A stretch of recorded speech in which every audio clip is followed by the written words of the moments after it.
So that winter was, I had a whole deal lined up. I was so pumped. I had, you know, really good, the most made paycheck I was ever going to make lined up. Guy calls me, yep, it's going deal. 2 seconds later, this other guy calls me. He's like, hey, I got an FTR 750. You want to add it to your fleet of bikes? I'm just going to give it to you. Sweet. So I call the guy back, and it's not even 15. It's not even like 50 to an hour, 50 minutes to an hour later. I call him. Hey, I got another bike to add to the fleet. Nah, sorry, we hired somebody else. It's like, you just called me and told me. He's like, yeah, I changed my mind. What? And I was like, what?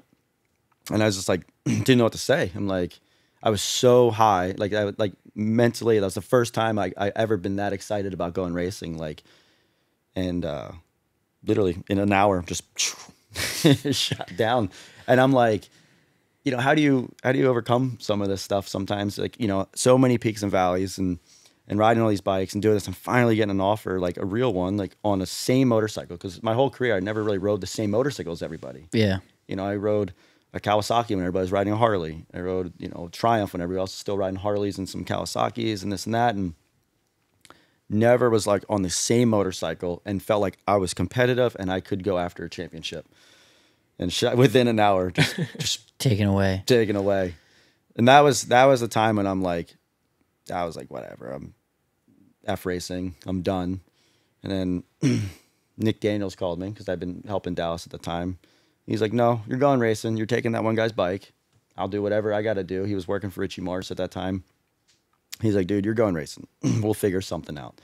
But I didn't have the FTR at that time, so I rode Richie Morris's like Kawasaki at Daytona short track, doing good. Shock blows. It was Daytona, you know, TT up on the banking, all that kind of stuff. And sure enough, like, you know, still having a great year. I was in podium position, I think, and my shock blew. So I'm like, whatever. So I went to the next race, and we had the Indian, and I go out and I win my heat race, you know. So I'm like, shit, I got this. Sure enough, it rains that night.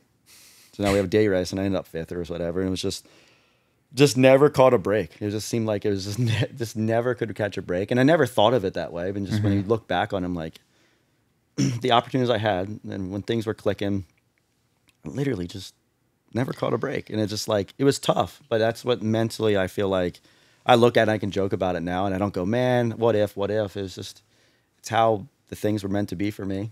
And that's why I can give this information I do, and, you know, work with, you know, I usually don't talk about it much, but it's like working with Dallas, and Nick brings it up all the time. He's like, you did so much for Dallas. And I pretty much did the opposite of what I did to get Dallas certain points in his career. And like, I am really proud of that.